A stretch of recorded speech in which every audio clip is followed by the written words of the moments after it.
You're dispatched to a 30-year-old male who fell off a ladder. All right, so I'm gonna take precautions, scene safety, BSI. Noted. Okay. Mechanism of injury at this point is falling off a ladder. Considering damage to the entire body. I am then going to ask how many patients are involved. Just one. Just one. All right. At this point, it's me and my partner who's taking his time in the truck. I'm not going to call for additional EMS. I would consider it. And I'm also going to consider stabilization of the spine, which I will do with a C-collar. Noted. All right.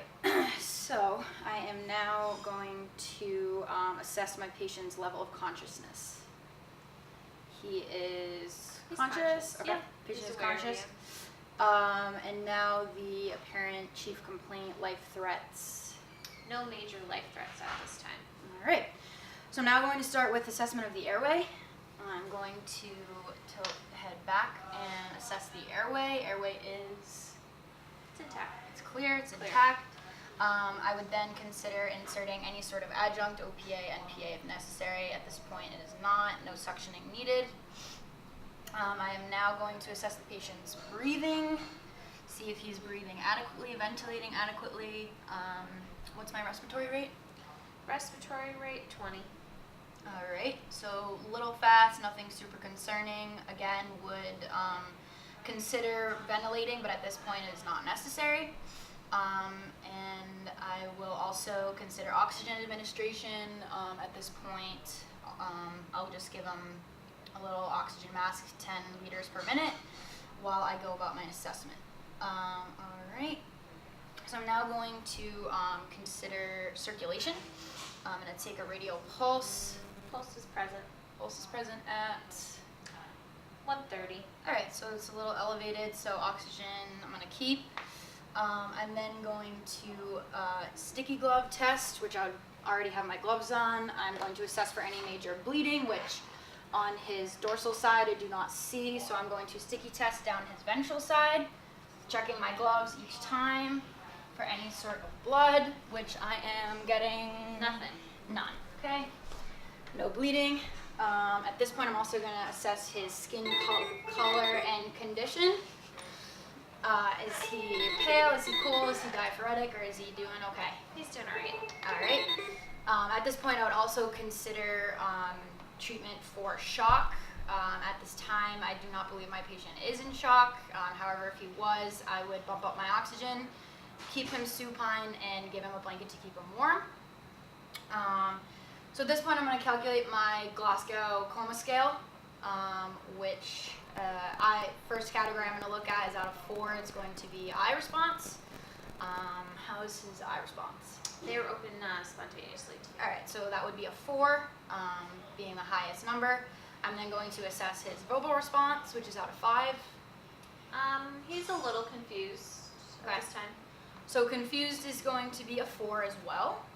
For the verbal response, and then motor commands is out of 6. He obeys your commands. All right, so that would be a 6. So we have a 6, a 4, and a 4. Simple math, we have a 14. Anything above an 8 is not critical, so we can stay and play on the scene. Now going to take a blood pressure, which is 140 over 78. 140 over 78, so a little high. Again, keep up with the oxygen, monitor that. I already have a respiratory rate of 20 and a pulse of 130. Yes. Things are stable in that category. I'm then going to attempt to obtain a sample history. I ask the patient allergies and meds. Is he coherent? Yeah, he's kind of giving you a little bit of something, but you're noticing Not he's great. kind of confused and there's no one here to help him. All right, so I'm going to skip my sample history, get to my secondary assessment. I'm going to start at the head. I'm going to start by palpating the scalp, feeling for any crepitus, meaning any breakage or fractures. Not feeling anything. I'm also going to palpate the facial bones, same thing, crepitus, anything broken, anything tender. So everything seems to be intact. Okay, I am now going to assess his eyes. Eyes are good. Equally, Nose is clear. I already assessed the mouth, but I will again. Nothing. And I'm also going to assess the ears for any kind of fluid there. I'm now going to assess the neck for any tracheal deviation. Trachea is in line, and any jugular vein distension, which I do not see. And I'm also going to palpate the back of the C-spine for any crepitus or step-off, which I am not getting. I'm now going to move on to the shoulders, collarbone area, also crepitus, anything tender. Nothing. At this point, I would cut the patient's shirt to assess the chest, any bleeding, anything like that. And I'm also going to palpate chest bones and down the ribs, carefully feeling for any signs of flail chest. Nothing there. All right. I'm now going to palpate each quadrant of the abdomen, feeling for any rigidity or tenderness. A little tender in the lower right. Okay, so duly noted. Ow, say ow. Ow. Now going to assess the pelvis. We're going to go up and in, down and out. Any problems with the pelvis? Intact. All right. I would also quickly assess the genitalia for any kind of secretions. All good. Good. All good in the hood.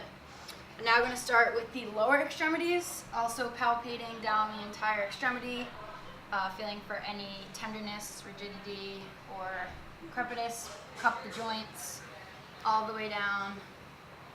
I'm going to take CSMs. Pedal pulses down here are. Present. Can you tell me what toe I'm touching, sir? Big toe. Can you try and wiggle your toes for me? Okay, present in the right leg. I'm now going to swap over to the left side. Same thing. Start at the hip, palpate the thigh, cup the knee joint, all the way down. Feeling nothing. Any distress? Any Just issues? bruises, small cuts. Okay. Maybe sprained ankle. CSM's down here. Pedal pulse is present in the left foot. Yes. Present. Which toe am I touching, sir? Big toe. And can you wiggle for me? All right. Lower extremities are good. Now I'm going to move over to upper extremities. I'm going to take a radial pulse on the right arm. It's present. Present. Now I'm going to which finger? It's a thumb. Wiggle for me. Awesome. Oh. Palpate this arm. Cupping the shoulder joint. Any crepitus. Cupping the elbow. It just hurts. Okay. No bleeding, no breakage apparent. Okay. Left arm, this would be. Same thing. Gonna come all the way down. He says Cup ow. the elbow. Okay. So at this point, I would probably splint the left elbow, which I would do if I had things, and I do not.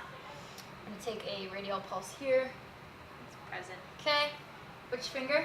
Pinky. Can you wiggle for me, sir? Great. So at this point, I would roll my patient over to assess his spine and sacrum. I don't have a headman. If I did, I would ask him on his count if he would also assist me. All right, 1, 2, 3. Thank you. Okay, so I'm gonna palpate down the spine, feeling for step off or crepitus, checking for decap BTLS, John Miller. All the way down, any step off crepitus or decap BTLS. No, he just kind of Says ow. flinches and says ow. Okay, so I would then very gingerly roll him back over. And at this point, I would get this man onto a backboard. I would bump up my oxygen in the truck to 15 liters per minute. He's in pretty stable condition. His vitals are still good.